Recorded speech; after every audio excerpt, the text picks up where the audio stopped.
Thank you so much for your patience as we get underway tonight with the special edition of a little bit of technology. It's wonderful to be here in this beautiful New School auditorium for another edition of our Public Art Fund talks at the New School. I'm Nicholas Bohm, Director and Chief Curator of the Public Art Fund, and I'm really thrilled to welcome you for what I think will be an extraordinary evening. I want to thank so much our colleagues here at the New School, Pam Tillis, Emily Donnelly, and their colleagues who are so great to work with in coordinating this series, and my own colleagues, in particular Andrea Hickey, Associate Curator, for working on tonight, along with Nora Gomez, Megan Burns, and Elise Chagas. So thank you to all of you. Tatiana Trouvé, really over more than 10 years, has created an extraordinary body of work, exquisite complex drawings, perversely beautiful sculptures, and hauntingly poetic installations. But when we began to talk about doing a Public Art Fund project in New York more than 3 years ago, she wasn't really known for her public work. But for me, her conceptual range, her sensitivity to materials, and her responsiveness to different architectural spaces suggested that she would conceive something truly extraordinary for the public realm. And indeed, she was immediately very excited about taking on the challenge. Desire Lines, her brilliant new installation at Doris Friedman Plaza, is the result. Desire Lines clearly relates to many of Tatiana's ongoing themes, but it's also very different to anything she's done before. It's a spectacular new work for Tatiana, but also an opportunity for all of us to see and experience Central Park in a wonderfully fresh way. The installation opens tomorrow, as does a related exhibition of Tatiana's studies and models for the project at Gagosian Space on Park Avenue and 75th Street. I hope you'll be able to see both of them and have an even deeper understanding of the process and thinking and many layers behind this remarkable work. And I should mention, of course, I'm sure most of you know, but Doris Friedman Plaza is at the entrance to Central Park on the corner of 5th Avenue and 60th Street. Tatiana was born in Italy in 1968. She grew up in Africa and for many years has lived and worked in Paris. Her recent exhibitions include The Longest Echo at MAMCO in Geneva, which was an absolutely extraordinary mid-career survey of her work, the European Traveling Exhibition I Tempi Doppi, and the major installation Il Grande Ritratto at the Kunsthaus in Graz. She's participated in international exhibitions, including the Sao Paulo Biennale, the Biennale in Venice twice, and is represented here in New York by Gagosian, in Berlin by Johann Koenig, and in Paris by Emmanuel Peritin. Tonight, Tatiana will discuss her approach to public space, to the development of Desire Lines, and its context within her broader practice. Now, Tatiana felt more comfortable tonight giving her lecture in French, hence the simultaneous translation that we're going to be treated to tonight, kind of performance piece of its own. Tatiana's happy to have questions to follow, and we will do those in English. So for now, please join me in welcoming the remarkable Tatiana Trouvé.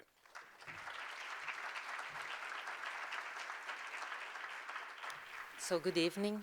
Before to start, just a few words in English, and then I will switch with my familiar language, French. I apologize for that, but due to my poor English spoken, I really prefer to introduce my work in French. Maybe you can put now. Dans mon travail en général, je suis assez sensible et attentif aux particularités d'un lieu ou d'un espace, qu'elle soit historique ou architecturale. Je commence toujours par faire une recherche des lieux, de l'histoire du lieu dans lequel je suis invitée à travailler, à produire soit une exposition, soit, comme c'est le cas ici, une œuvre publique. J'ai donc entamé des recherches sur l'histoire de Central Park et j'ai trouvé un texte absolument remarquable de Robert Smithson qui a écrit un article en 1973 suite à une visite au Whitney Museum sur l'histoire de Central Park. Pour Smithson, Central Park est en rupture totale avec l'histoire du paysage et des parcs en général. Il n'hésite pas à définir Central Park comme une earth sculpture. Avec Central Park, on abandonne littéralement l'idée du paysage comme une photo, mais c'est un paysage qui doit être activé et qui est en strict lien avec les exigences culturo-sociales des gens les usagers du parc. Il définit Central Park comme the things for itself et ça devient le things for us. Si pour Robert Smithson, Central Park est véritablement une earth sculpture, pour moi, je l'ai appréhendé comme une œuvre de la modernité. Conçue en pleine période modernité, Central Park est assez extraordinaire en indices, en ressources et véritablement dans l'articulation et la fabrication de sa conception. Lorsqu'on pénètre dans Central Park, on rentre littéralement dans l'histoire de la société américaine. Et les entrées du parc, les gates, sont là pour nous l'indiquer. En effet, on rentre dans le corpus qui a construit les États-Unis d'Amérique. Comme vous pouvez le lire, il y a le Children's Gate, le Women's Gate, le Carpenter's Gate. C'est tout ce corpus qui a créé les États-Unis. Pour moi, c'était à partir de ce constat extrêmement difficile d'imaginer que j'allais faire un projet qui ne soit pas un écho avec le parc, puisque mon œuvre était littéralement positionnée à l'entrée du parc, et je dirais même plus, elle est carrément dans le parc, puisque le parc commence à Doris Platz. J'ai donc essayé de concevoir quelque chose qui soit véritablement en écho avec le parc, qui entame véritablement une histoire. Et cette histoire commence pour moi avec l'histoire de la marche. Central Park est effectivement constitué d'énormément de chemins qui sont praticables, qui sont utilisables, qui sont tout à fait visibles, qu'on peut faire à pied, en vélo, mais aussi en voiture. Central Park ne coupe pas la ville de sa dynamique, ce qui est assez particulier dans les parcs, parce qu'ils sont généralement renfermés sur eux-mêmes. Ce n'est pas le cas de Central Park. J'ai donc décidé de mesurer tous les trajets possibles dans le parc en utilisant donc ces chemins. Et ces trajets ont été définis et ils ont été ensuite traduits dans un ensemble de 212 bobines. C'est-à-dire qu'on a donc mesuré ces trajets, ils ont été ensuite reconvertis et on a défini le volume que représentait chaque chemin qu'on pouvait parcourir dans le parc. Et c'est de là qu'est née donc cette pièce que j'ai intitulée Desire Lines, qui sont donc ces trois grosses sortes de racks sur lesquels sont disposées 212 bobines. On peut compter pour la plus petite des bobines 18 mètres de long et pour la plus grande 6 km. De sorte que l'ensemble des bobines, si on les déroulait, on aurait l'ensemble des chemins praticables du parc, la superficie de tous les chemins du parc. Une fois que j'avais délimité tous ces parcours, je les ai donc indexés et chaque bobine porte une étiquette en métal qui décrit le chemin, le parcours sans de tel endroit à tel autre endroit. Pour qu'on puisse pour qu'on puisse se retrouver, se localiser par rapport à cet ensemble de bobines, retrouver un petit peu l'endroit, le parcours qu'elles identifient, qu'elles topographient. J'ai donc décidé de donner un titre à cet ensemble de parcours du parc, et ces titres, je les ai épuisés dans l'histoire de la marche. La marche, effectivement, est une longue histoire. C'est une histoire qui est sociopolitique, culturelle, artistique, mais aussi musicale et littéraire. Il y a véritablement une histoire de la marche, une histoire de marcheurs. Donc, c'était pour moi un terrain très, très, très riche d'indexation, de citations, et un voyage dans les pas des autres, dans d'autres marches qui étaient assez enthousiasmants. Pour les marches, j'ai titré un certain nombre de parcours par des marches historiques liées aux marches de revendication. Et je vous donne quelques exemples de comment ça peut fonctionner. Lorsqu'on cherche sur le site du PAF la référence de la marche, on tombe sur différents parcours, différentes marches. Une des plus vieilles marches que j'ai pu référencer était la Suffrage Parade. Je suis donc une des premières marches féministes, mais il fallait que je donne un cadre un peu à ces recherches sur la marche. Donc le cadre était vraiment la modernité, la période de construction du parc. Et pour tout ce qui concernait les marches historiques, j'ai choisi des marches qui étaient des marches avant tout pacifistes, même si pour certaines, on pourra le voir, ont pu avoir des suites malheureuses, mais en tout cas, c'était des marches avec une intention pacifiste. Ce sont toutes des marches importantes pour l'histoire de l'humanité, pour les revendications et l'émancipation des peuples. Ici, vous voyez, bon, c'est la marche du sel de Gandhi en Inde, mais il y a aussi un autre parcours qui est Selma to Montgomery March dont je n'ai pas besoin de décrire, dont vous connaissez tout à fait l'histoire. Mais il y a aussi des marches, les marches de proteste de Belo Horizonte. Et voilà, ça c'est simplement une présentation quelques exemples des marches historiques que l'on peut retrouver dans l'ensemble des titres, des bobines de Desert Lines. Mais le XXe siècle est une période aussi extrêmement riche en ressources pour ce qui concerne les arts. Avec les avant-gardes, énormément d'artistes ont commencé à marcher, énormément d'artistes ont décidé de performer, d'œuvrer au travers de la marche. Vous avez comme exemple ce manifeste de Dada, qui est la première visite, donc est une marche organisée par Breton et Tzara, qui proposait en fait une visite de Paris, mais une visite qui n'était jusqu'alors pas du tout possible, puisque c'était une visite assez sinistre des lieux les moins visités, les plus obsolètes, et qui allaient jusqu'à conduire les visiteurs dans des morgues. Donc là aussi, on est dans une sorte de marche qui est aussi une sorte de critique d'un certain conformisme et d'un certain académisme. Évidemment, chez les marches d'artistes, il y a des grands marcheurs qui sont évidemment Richard Long, Damish Fulton ou encore Francis Alice.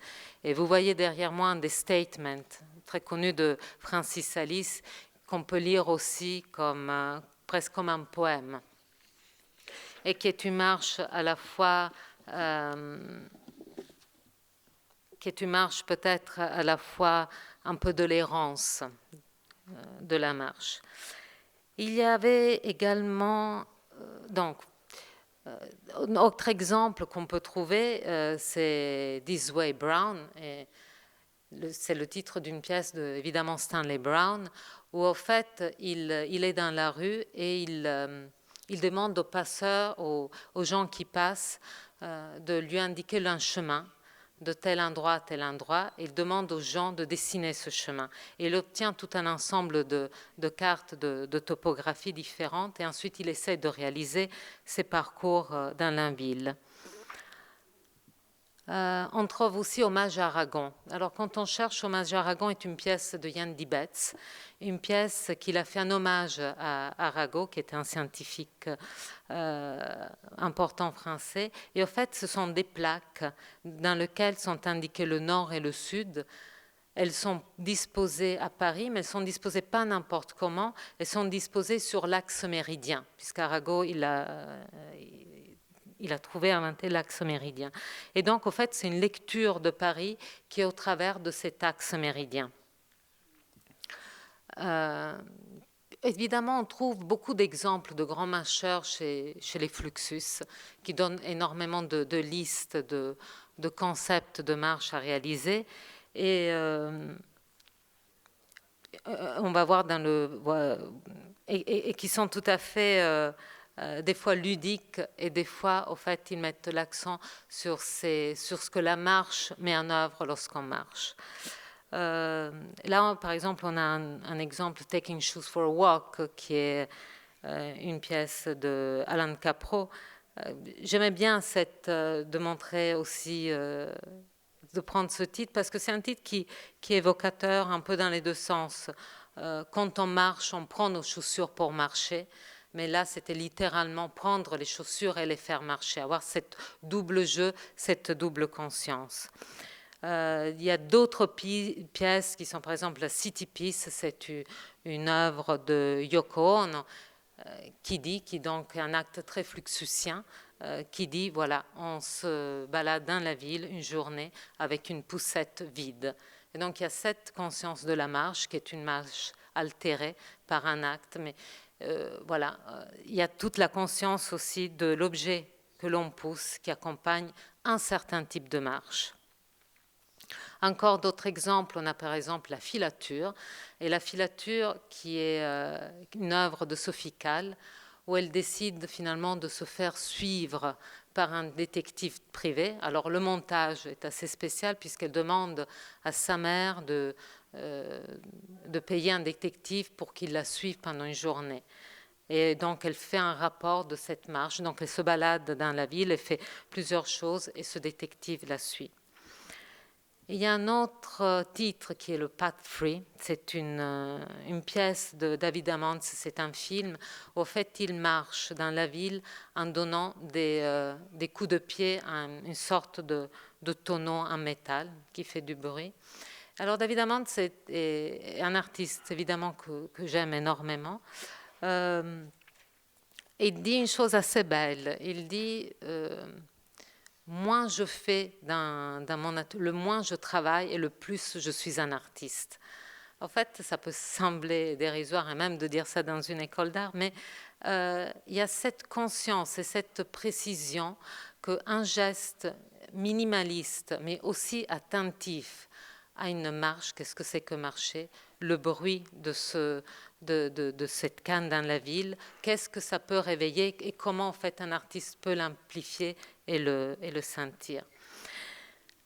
Il n'y a pas que des artistes au sens premier du terme ou tels qu'on les rencontre plus facilement dans nos livres d'histoire de l'art. Il y a aussi des artistes qui sont un petit peu à la marge. Je dis à la marge parce qu'ils ont eu un travail qui était aux frontières de plusieurs choses. Et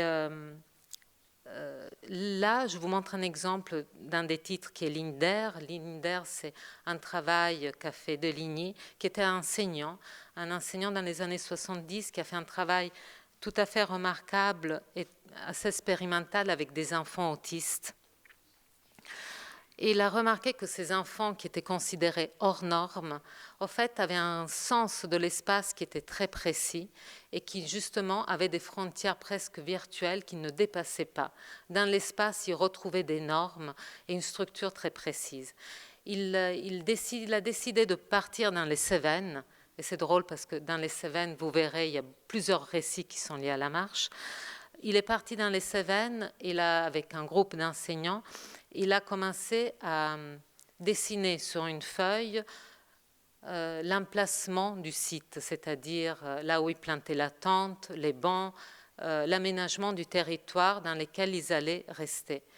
Sur la deuxième feuille de calque, il y avait le parcours des enseignants et du corps qui encadrait ces enfants, et donc il dessinait le cheminement des enseignants. Puis, sur la troisième feuille, le cheminement de ces enfants autistes et comment ils bougeaient dans l'espace. Alors, il y avait des choses assez intéressantes parce qu'il s'est rendu compte d'abord qu'il respectait des distances tout à fait précises avec les enseignants, le corps éducatif, mais plus encore, il ne dépassait jamais la feuille qui représentait le plan et l'emplacement de la map. Donc, au fait, il bougeait toujours dans le périmètre qui était fixé par le dessin du sol, et que donc ils avaient une idée tout à fait précise de ce qu'est un parcours dans un plan, dans une map. D'autres titres on trouve par exemple le World Trade Center Walk. Et le World Trade Center Walk est une marche qui a été faite par Philippe Petit dans les années 70, où en fait il a décidé de tendre un câble entre les deux tours et de marcher. C'était un acte complètement clandestin, un acte tout à fait, on peut dire, spontané. Et donc, évidemment, il a été arrêté parce qu'il ne s'est pas du tout soucié de demander un permis pour faire ça. Et il a été arrêté, mais il a eu quand même le temps de passer d'une tour à l'autre et deux fois de sauter. Et il n'y avait aucune protection. Donc, il a fait ça de façon tout à fait courageuse, sûre de lui. Ils ont finalement réussi à l'attraper. Une fois qu'il était passé sur l'autre tour, il a été arrêté. Et il a tout simplement dit, eh ben, quand je vois 3 oranges, je jongle. Quand je vois 2 tours, je tends une ligne et je la traverse. Ça peut sembler tout simplement quelque chose d'un peu de provocateur et de dérisoire, mais au fait, ça montre aussi à quel bien la marche est aussi un acte de liberté. Et c'est quelque chose pour lequel on ne devrait pas demander le droit de le faire. Ce qui était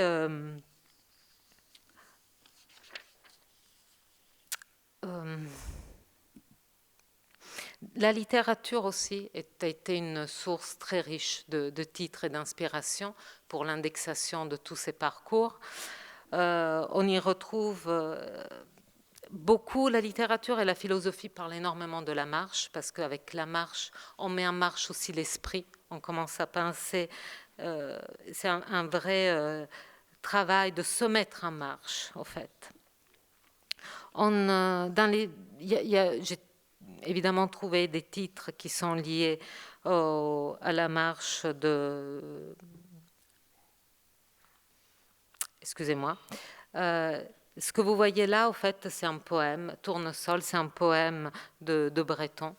C'est un poème assez beau parce qu'au fait, il décrit, et qui est un peu un écho avec le poème de Baudelaire, La Passante, où il décrit une femme, une voyageuse. Et au fait, cette voyageuse, au fur et à mesure du poème, elle incarne plusieurs figures. Elle devient une femme, une mère, une jeune fille. On voit que finalement, cette voyageuse, elle traverse plusieurs temps, plusieurs époques, et tout ça tout simplement dans la description d'une marche. On a évidemment aussi la théorie de la dérive, qui est un texte de Guy Debord, bien sûr, où c'est une approche de la marche psychospatiale, puisqu'il propose de découvrir la ville de façon non aliénée, puisqu'il quand même il considère que la marche dans la ville, avec toutes ses indications, ses arrêts, etc., est une marche aliénée. Donc il propose un autre type de marche qui est la marche sous l'effet des drogues, et de faire comme ça des véritables corps de marcheurs et qui découvrent la ville, mais sous l'effet des drogues.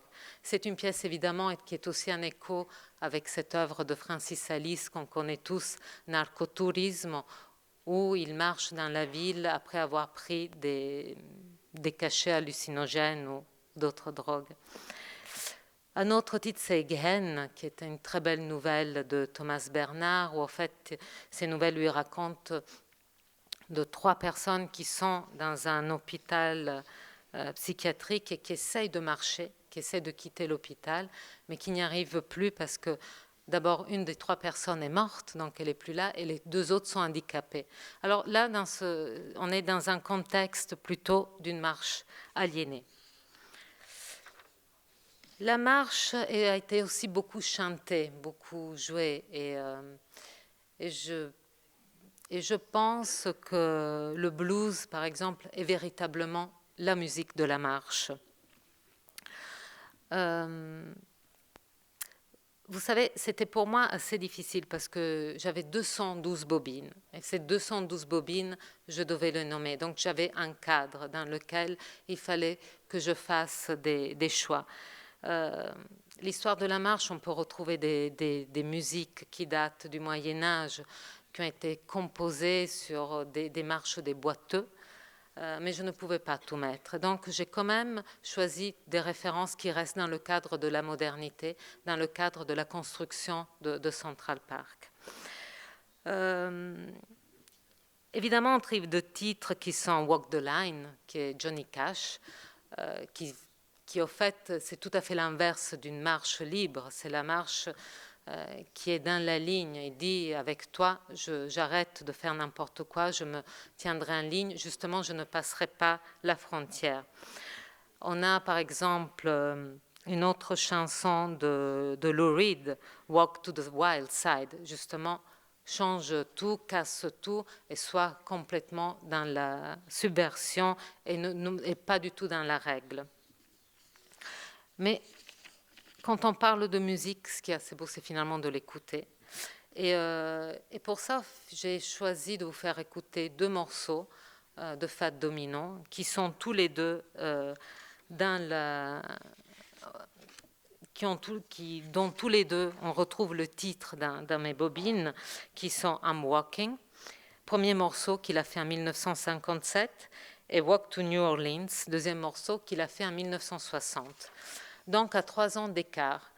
J'ai choisi ces 2 titres, d'abord parce qu'ils portaient aussi en eux ils disent qu'ils marchent. Voilà, ces 2 titres vraiment liés à la marche.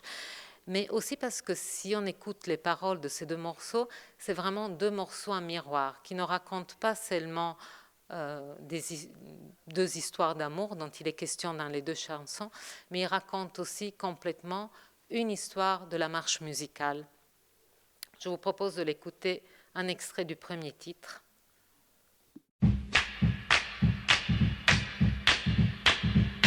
I'm walking, yes indeed, I'm talking, but you and me, I'm hoping that you come back to me. I'm lonely as I can be, I'm waiting for your company, I'm hoping that you come back to me. What you gonna do when the well run dry? You gonna run away and hide? I'm gonna run right by your side. For you, pretty baby, I'll even die. I'm walking, yes indeed, I'm talking.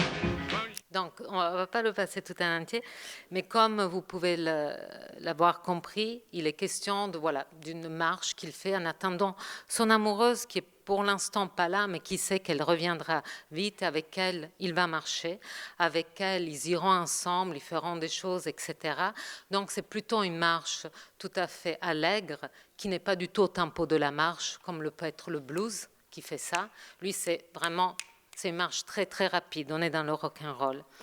3 ans plus tard, il y a I'm Walking to New Orleans, et là vous allez entendre, c'est autre chose.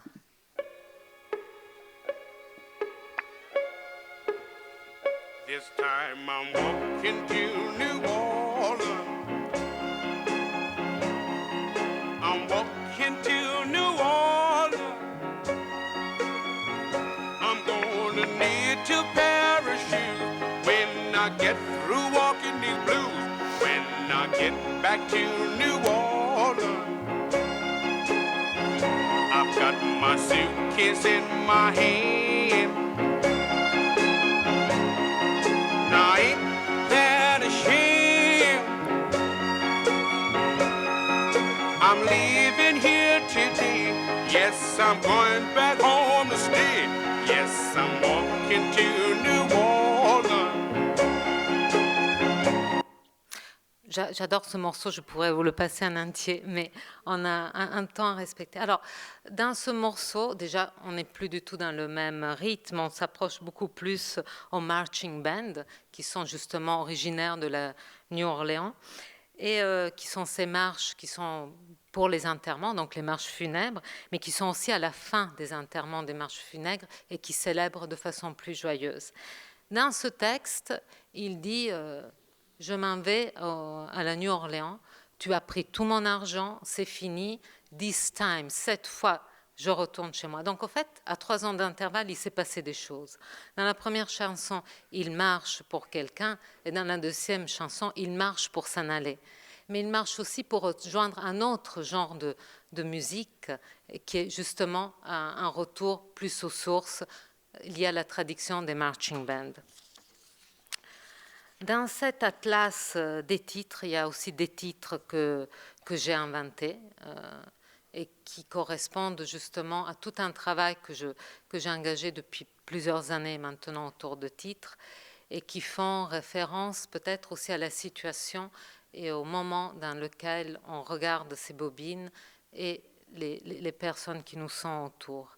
Un unknown, c'est vraiment ça peint, ça décrit ce sentiment qu'on peut avoir quand on est quelque part au milieu d'une foule qu'on ne connaît pas et en même temps devient cette foule complètement inconnue. Donc il y a aussi ce double miroir que soi-même on ne se reconnaît plus dans cette multitude d'errances. Un autre titre qui est Les Pas perdus est issu d'un lieu qui se trouve dans le palais de justice. En France, on parle de la salle des Pas perdus.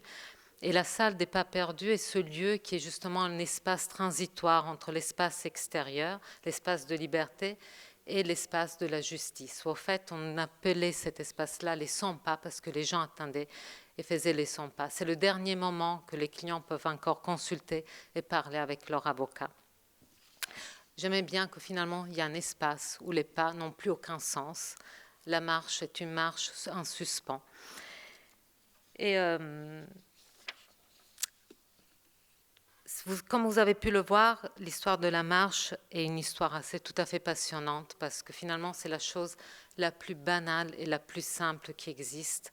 On marche tous plus ou moins bien, plus ou moins droit, plus ou moins vite, plus ou moins rapidement, lentement, mais on marche. Et on marche, et ça peut paraître quelque chose de tout à fait banal et anodin, mais qui change complètement si on décide de marcher pour quelque chose. Là, ça devient un exercice qui est beaucoup plus complexe et qui engage énormément de choses. Et on peut changer énormément de choses à partir du moment qu'on prend cette conscience et qu'on décide à marcher pour autre chose, qu'il soit un acte artistique, que ce soit un acte politique ou philosophique.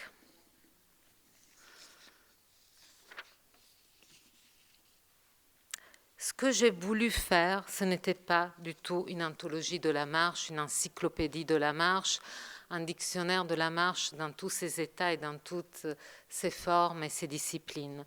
J'ai plutôt essayé de former un atlas qui soit en lien évidemment avec le parc, qui forme des sens aussi, des regroupements entre les titres eux-mêmes. Et alors la pièce peut se lire de 3 façons.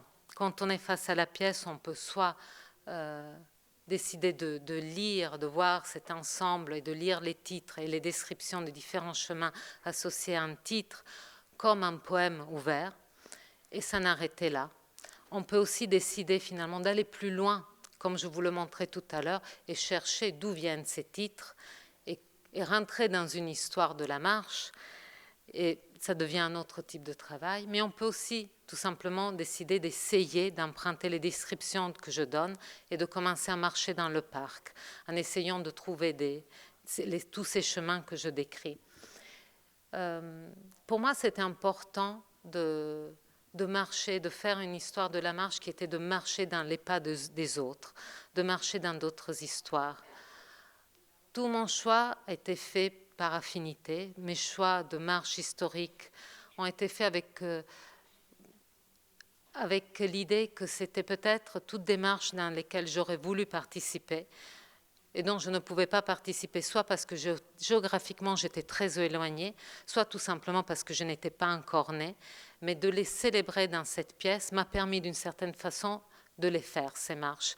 Et je pense que pour les visiteurs, les personnes qui verront la pièce, ce sera pour eux aussi peut-être l'occasion de faire ces parcours-là, de refaire une marche dans la marche.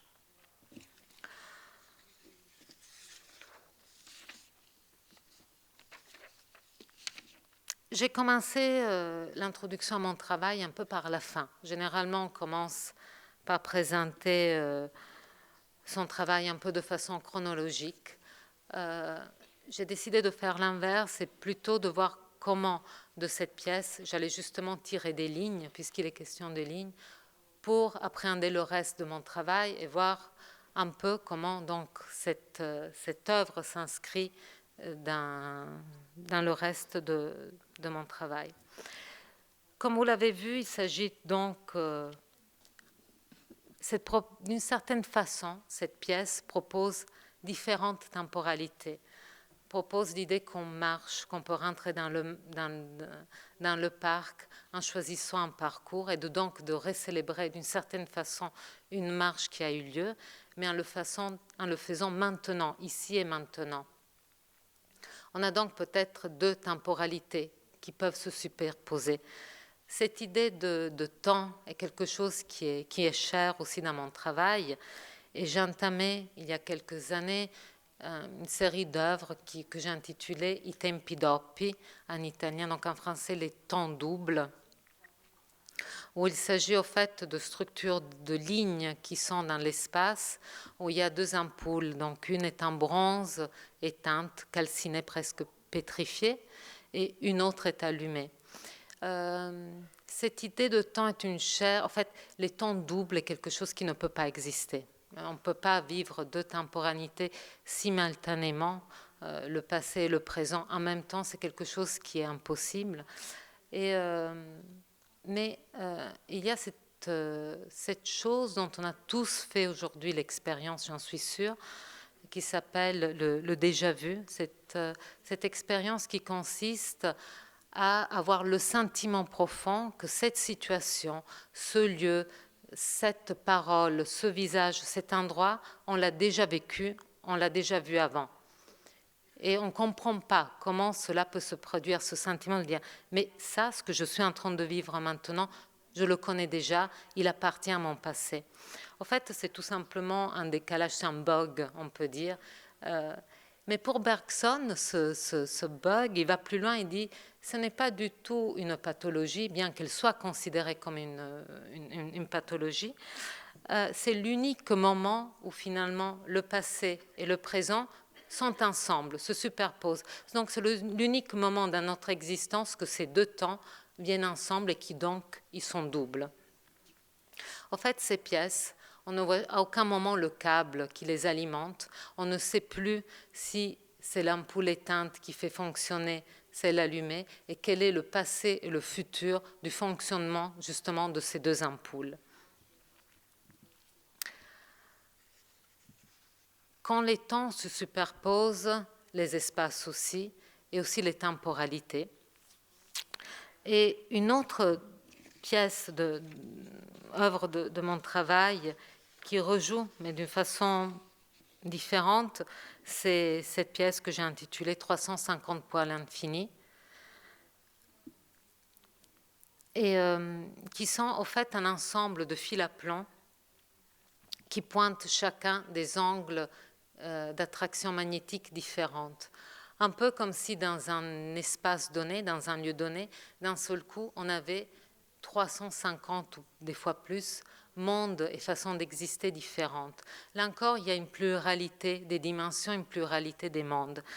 Ils ne sont pas en train de chercher leur axe ni la verticalité. Ils sont figés dans un mouvement qui pointe 350 dimensions différentes. Alors, c'est 350 poids à l'infini. On imagine que l'infini, par définition, est au-dessus de notre tête.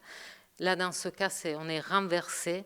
L'infini se trouve bien sous nos pieds. Et ce sont différentes possibilités de monde et de chemin également qui sont désignées et pointées. Ce voyage dans les temps et les dimensions, c'est un voyage aussi que j'ai commencé au travers des titres. Il y a assez longtemps, dans une de mes premières œuvres qui s'appelle le Bureau d'activité implicite, qui était un ensemble modulaire et qui produisait un certain nombre d'activités différentes, il y avait un module qui était dédié à la production des titres. Donc c'est quelque chose qui fait partie de mon travail en tant qu'œuvre à part entière. J'ai commencé il y a quelques années une œuvre qui s'appelle I 100 titoli, The 100 Title Piece. Et en fait, c'est une œuvre qui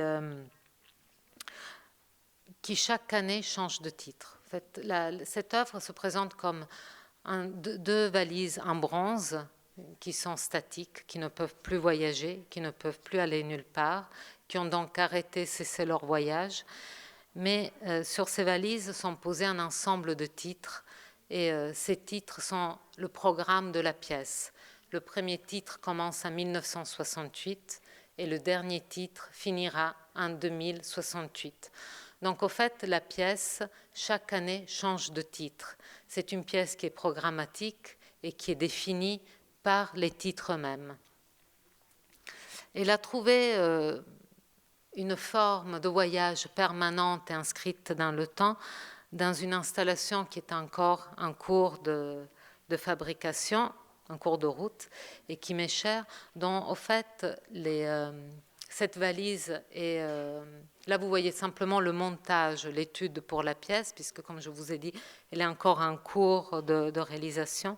Cette valise en bronze destinée au voyage sera incrustée dans la roche. Donc, la roche l'aura absorbée comme s'il était là depuis bien avant le projet des titres elles-mêmes.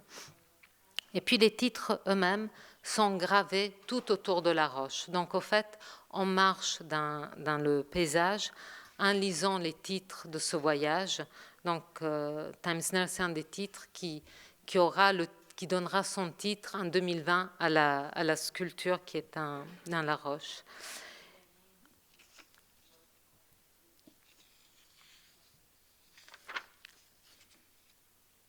Donc là, on voit aussi comment finalement cette idée des titres est rejouée dans Desert Lines et comment c'est quelque chose qui s'articule avec mon travail, ce déplacement, ce voyage, ces nominations.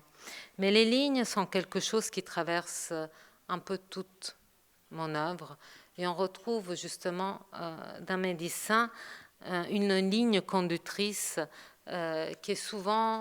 qui me permet souvent, lorsque je dessine, de relier plusieurs espaces. Ces lignes se caractérisent la plupart du temps par des lignes de cuivre qui me permettent de donner un fil conducteur aux différents éléments qui forment le dessin et qui, sans elles, peut-être seraient presque des espaces flottants ou des espaces qui seraient issus de plusieurs dimensions. Ces lignes qui les traversent permettent de les relier et de faire circuler finalement ces différents mondes à l'intérieur d'un dessin.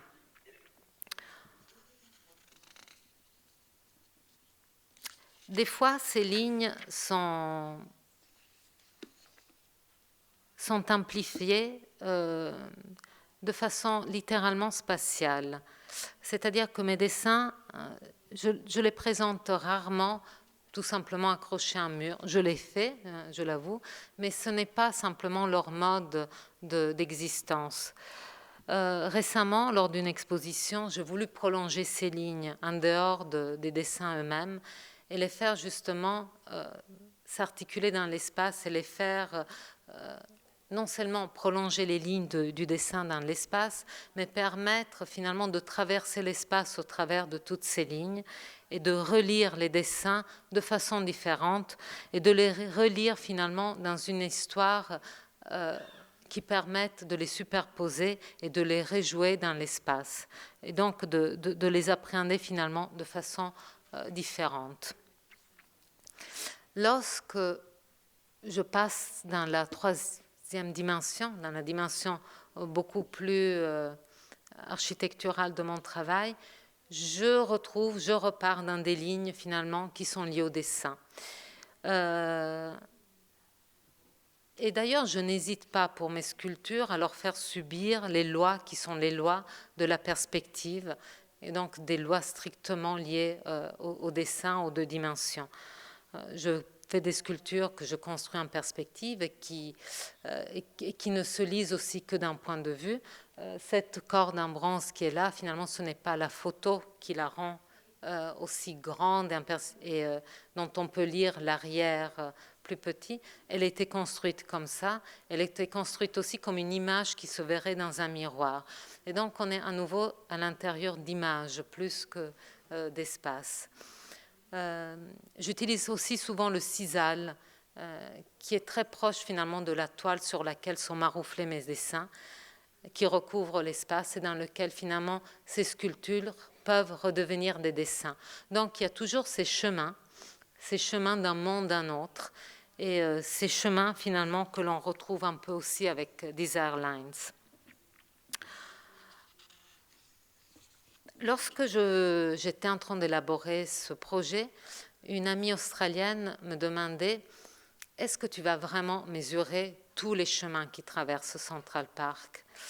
Et je dis « Je vais mesurer des parcours. » Elle me dit « Mais est-ce que tu vas vraiment emprunter tous les chemins du parc ?» Je lui ai répondu qu'à partir du moment qu'ils étaient identifiables sur une map, j'allais le faire, puisque ce travail de Desire Lines était vraiment un travail topographique que j'ai fait depuis mon atelier à Paris. Et puis elle insiste, elle me demande, mais même les Desire Lines, et vraiment je ne savais pas du tout ce que c'était, et je lui ai dit, mais les Desire Lines, mais elle me dit, mais oui, ces chemins que les gens empruntent pour essayer de passer vite, rapidement, entre les chemins officiels, entre les chemins bâtis. Et j'étais surprise, je ne savais pas que ça s'appelait des Desire Lines. En français, on les appelle les chemins de traverse. C'est un joli mot, mais peut-être c'est beaucoup moins joli et beaucoup moins poétique que Desire Lines.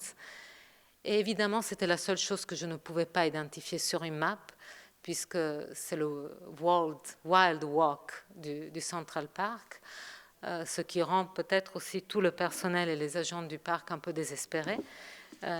Parce que ça fait ces parcours qui cisaillent les gazons et que je trouve qu'ils sont assez beaux d'une part parce que ça montre que la marche est avant tout un acte libre et ça montre aussi à quel point finalement la nature et Central Park entretient une relation libre d'utilisation.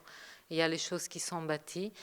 Ces chemins-là que l'on traverse, après un certain temps, ils disparaissent, on ne peut pas les localiser, il suffit d'interdire l'air de marche, le gazon repousse et efface ces cheminements. Et donc c'était finalement les seuls chemins que je ne pouvais pas identifier, et c'est devenu le titre général de la pièce qui est présentée à Central Park. Voilà, j'arrive à la fin de la présentation de mon travail, à la fin de cette histoire de la marche, et voilà, et si vous avez des questions, je serai heureuse de répondre.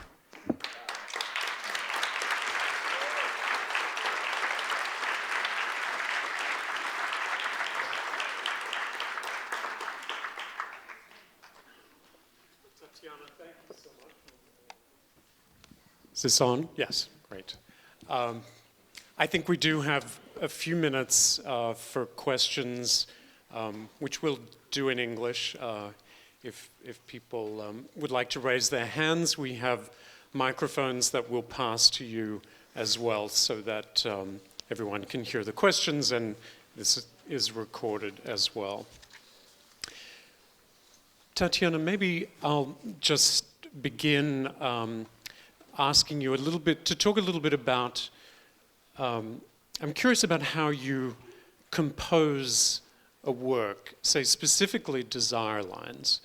I mean, we see, for example, all the different colored spools.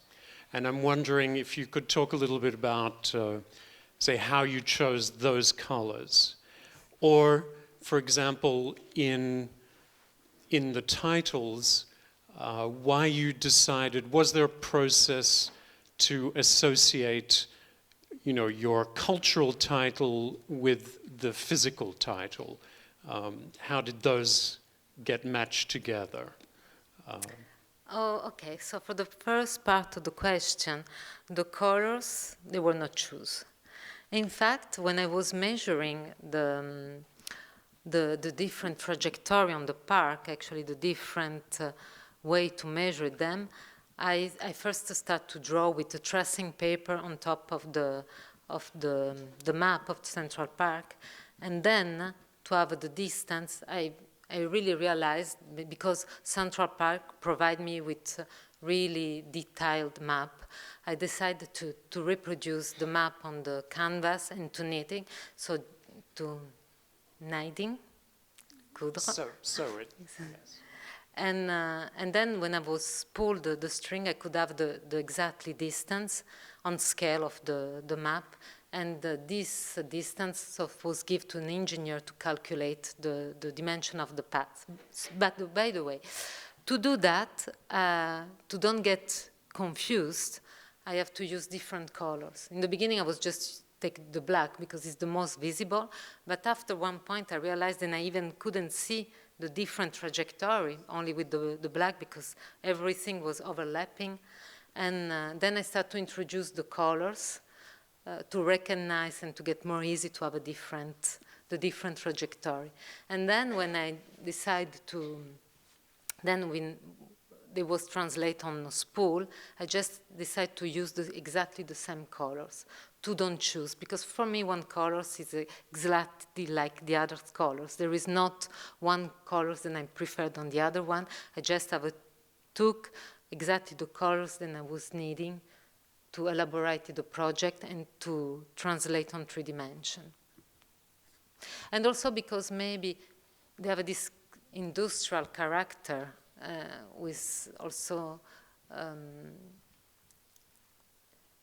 they are put on the rack, and the period is, because also related to the industrial past of New York, I want also to have this relation with this piece, then I work with this efficacité. And the titles, you know, how you decided, was there a process to match the cultural title with the physical location? I tried to do connection, of course, with the description of the trajectory and the title. So on the French garden, for example, you can find some sophical works on. You have also the title in Pinson, de Baudelaire. You have some titles relating also to the French culture at this time, past and present.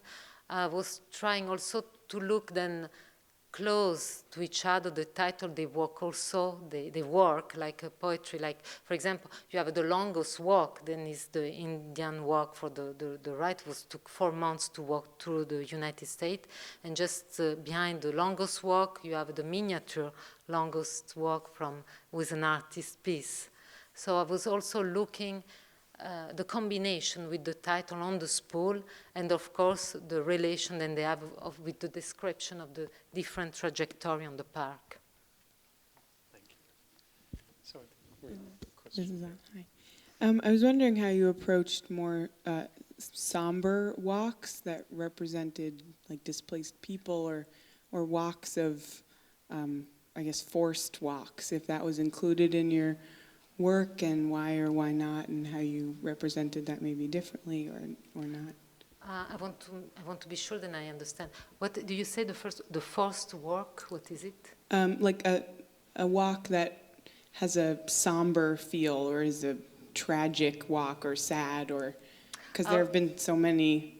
Yeah, of that, there is many walk very different. For example, the religious walk, the procession, I haven't choose any of them. Because for all the walks, I try to use the walks who have a unique character. On the religion procession, they are not unique. They are repeating on time, repeating on season, and these things. I think also to be modern is also to take kind of distance with this part of this kind of walk, for example, for the religion walks. And I don't know if I have understood and answered well to your question, but and sad walks can be very melancholic walks, and so I think many work of artists, they also play and they're related to that.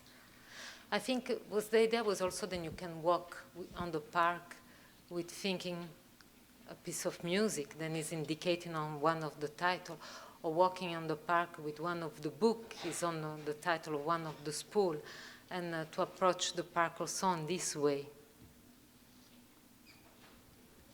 To just walk without thinking anything.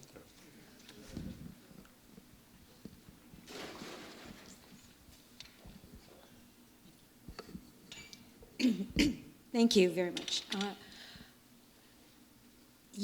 The two themes that you discussed, the duality of space and the duality of time, do you have any sense of why those two ideas are meaningful to you and why you've contributed so much of your time to them? Because I think this duality relation of time and space, it's something that we are all, every day, we use and we play with. And the past is what making present. And I think we all the time walk with things who are also behind us. So, and I think it's interesting, it's how to make things and how to make time now, today, with this corpus of different worlds. I don't know if I...